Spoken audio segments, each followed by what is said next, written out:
তিনি ছিলেন নির্ভীক, ছিলেন সত্যের পথযাত্রী, ফুটিয়ে তুলতে চেয়েছিলেন সমাজের অনিয়ম। কিন্তু সেই তুহিন আজ আর আমাদের মাঝে নেই।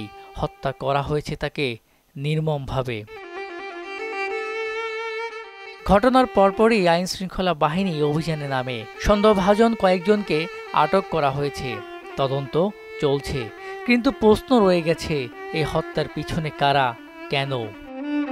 এদিকে সাংবাদিক তুহিন হত্যার প্রতিবাদে উত্তাল দেশ। রাজপথে নেমেছে সহকর্মীরা, সাধারণ মানুষ, মানবাধিকার কর্মীরা। দাবি একটাই, দ্রুত বিচার, দৃষ্টান্তমূলক শাস্তি।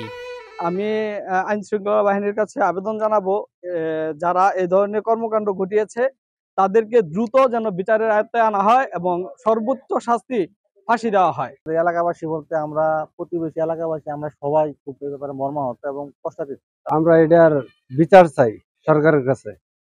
আমরা তো শাস্তি চাই। নির্ভীক সাংবাদিক তুহিন বিদায় নিয়েছেন। তার কলম আর চলবে না। সত্য প্রকাশে কিংবা সমাজের দুর্নীতির চিত্র আসে ফুটিয়ে তুলতেও পারবে না।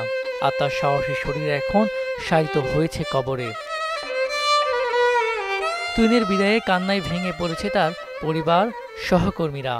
আর তুহিনকে আসলে যেভাবে প্রকাশ্যে দিবালোকে সকলের সামনে হত্যা করেছে, এই ধরনের একটা সাংবাদিকতা পেশায় যদি মানুষের নিরাপত্তা না থাকে, তাহলে সাধারণ জনগণ যারা আছে তাদের তো নিরাপত্তা নাই বললেই চলে। দুইটা বাচ্চা আছে, তার আর স্ত্রী আছে।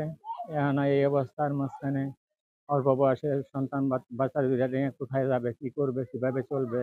অতীতে সহ আজকের এই আসাদুজ্জামান তুহিনের হত্যা সহ যত হত্যা ও নির্যাতিত হয়েছে সাংবাদিকরা, প্রত্যেকটি হত্যার জন্য একটি বিশেষ ট্রাইব্যুনাল করে অতি দ্রুত বিচার কার্যক্রম করতে হবে। সাংবাদিকতা একটা সময় ছিল সমাজের দর্পণ, এখন কি তা হয়ে গেছে সমাজের জন্য হুমকি? প্রশ্ন উঠেছে, এই পেশার নিরাপত্তা কোথায়? আর যারা এই পেশার সৈনিক, তাদের জন্য কি আছে রাষ্ট্রের নিশ্চয়তা? সাংবাদিক হত্যার ঘটনা দেশে নতুন নয়, তবে প্রতিটি ঘটনার বিচার হয়েছে কি হয়নি, এটাই বাস্তবতা। ফলে বিচারহীনতার সংস্কৃতি পেয়ে বেপরোয়া হয়ে উঠেছে অপরাধীরা। সাংবাদিক তুহিন নেই, কিন্তু রেখে গেছেন অগণিত প্রশ্ন, সমাজের প্রতিচ্ছবি। তার রক্ত যেন থেমে না যায় কাগজে কলমে। বিচার হোক নিশ্চিত, নিরপেক্ষ এবং দৃষ্টান্তমূলক। মিসবাহ রহমান, মোহনা ডিজিটাল।